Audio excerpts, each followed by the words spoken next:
Okay, so we are here going to go through June's market update. Of course, in the real estate market, there's some pretty cool indicators that I'm going to go through. I know a lot of people have said, hey, have things slowed down? What's going on? Is it still just as busy?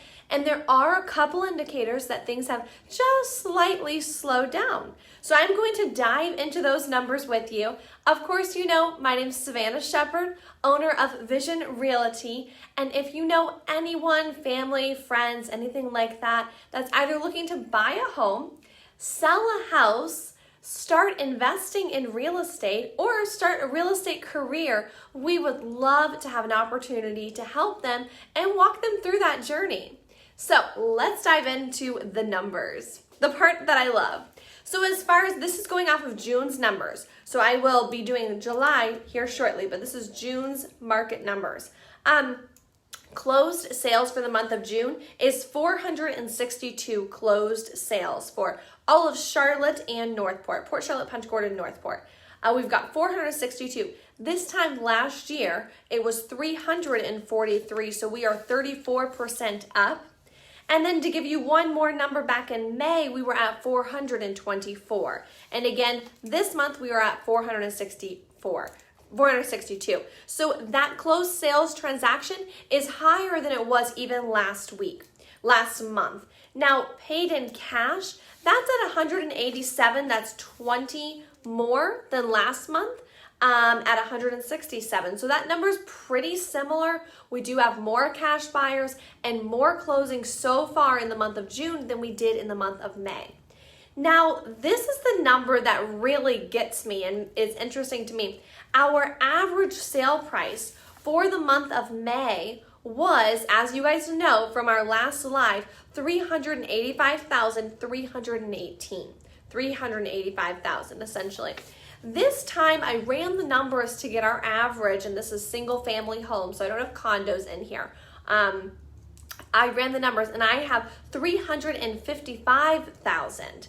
So it's interesting that the actual average price has gone down about 30 grand. Now that's nothing to be, oh my goodness, nothing to be scared about. No, none whatsoever. The market is still on fire, and as I go through these numbers, you'll still see that. But it does look like things have maybe slowed down just a little bit. Once I get July's numbers in, will be a really great indication, because this is, again, just 1 month. We've been going up and up and up on our average sale price. This is 1 month that we kind of took a little drop down, and then we'll see what next month brings for a better indicator. Now, as far as the price, you know, what you get versus what you put on the market for. So I put my house on the market for $500,000. Should I be expecting offers around $475,000? No, that's still 100%. You put your market, as long as you're realistic, you put your house on the market for about $500,000, you're going to be expecting to get offers right around $500,000, right around where the market value is now.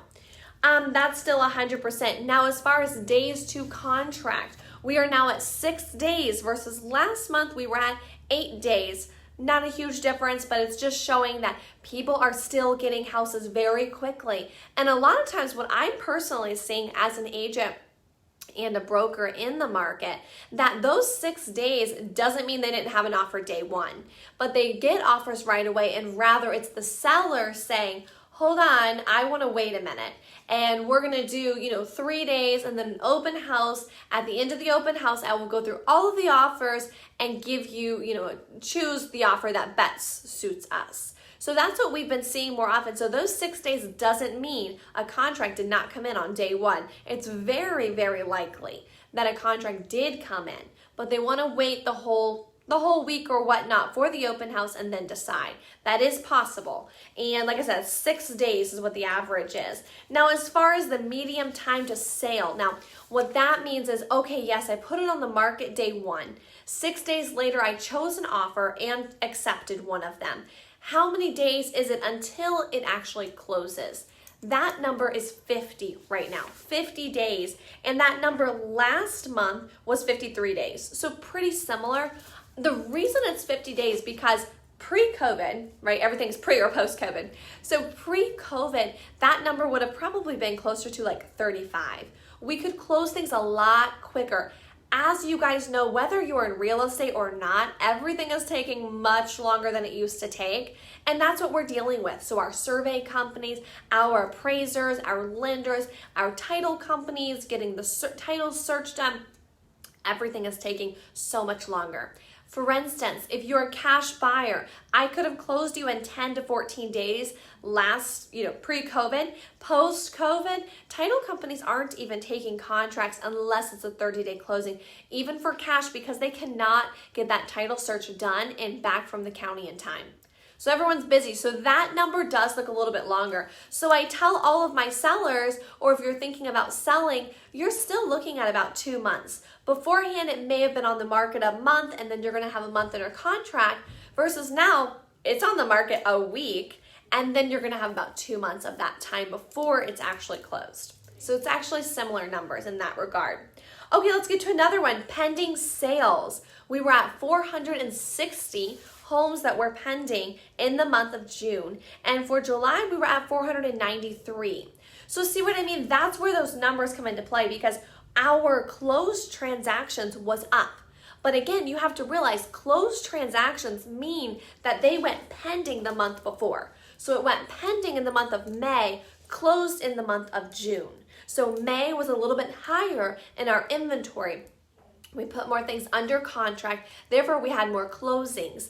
And in the month of June, we had more closings. We didn't put as much under contract. So I have a feeling in July, there will not be as many closed sales because we didn't put as much under contract in June, if that makes sense. And before you start saying, oh my goodness, the market's dropping, it's starting, I knew it was coming, before you start thinking all of those things, really the market in general, June, July, and August are, if you can even say the word slow, just in general.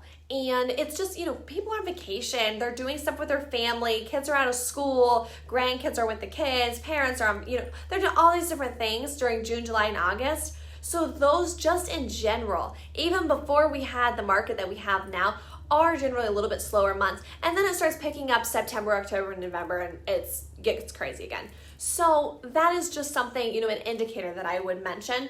That the market nothing's really changing in the market. That's just a general thing that we've seen for a while now. So new listings on the market. We have 511 new houses that hit the market this month. And again, these are single family homes. And last month we had 374. So that's a good number. I really like to see that.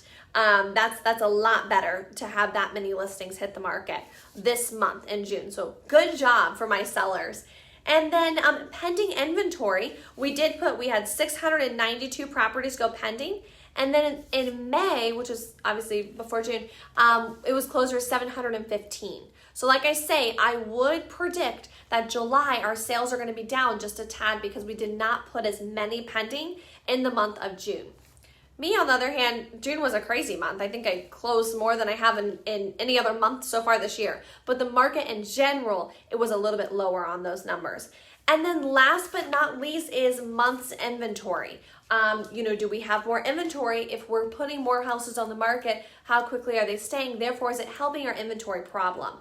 As you guys know, I've done several videos in depth on the concept and study that as far as months in inventory, so 6 months and below is a seller's market. So if I told you I have 4 months of inventory, nothing goes on the market after today, how many homes and how long will it take for it to sell? 4 months. That's what I would tell you.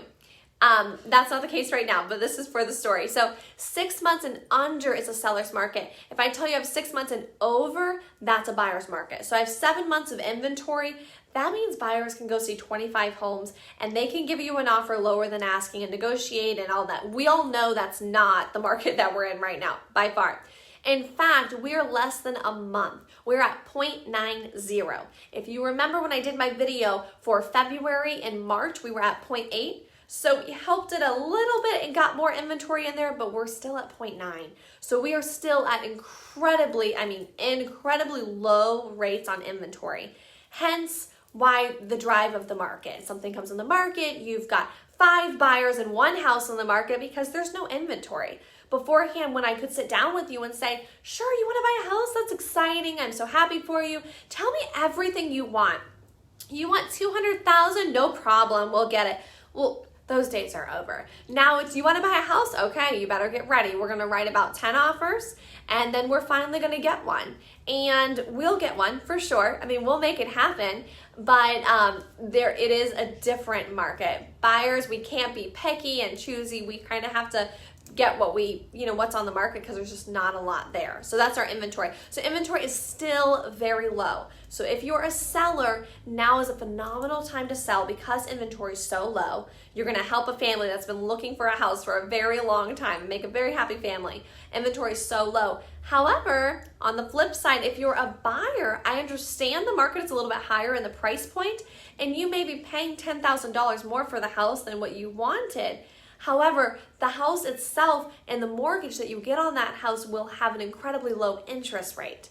And I've told you guys this many times, $250,000 house, an interest rate at 5% versus 3% over the course of 30 years is a savings of over $100,000.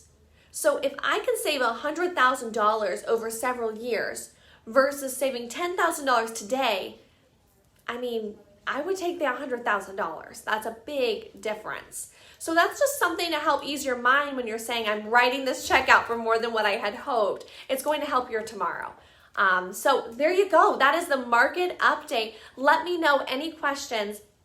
As you guys know, I stay up with these comments. I will go ahead and post. I have the graphs. I stopped showing the graphs on here just because it's not as easy. I think it actually inverts the picture, so you really can't see it as great. So I just discuss them with you, but I do have all of these graphs, so I'm happy to send that link to you if you want to put your email address below, if you're a real estate agent or just someone that's very curious on the market. And then I also ran numbers for Fort Myers and for Cape Coral, so I have all of that data as well.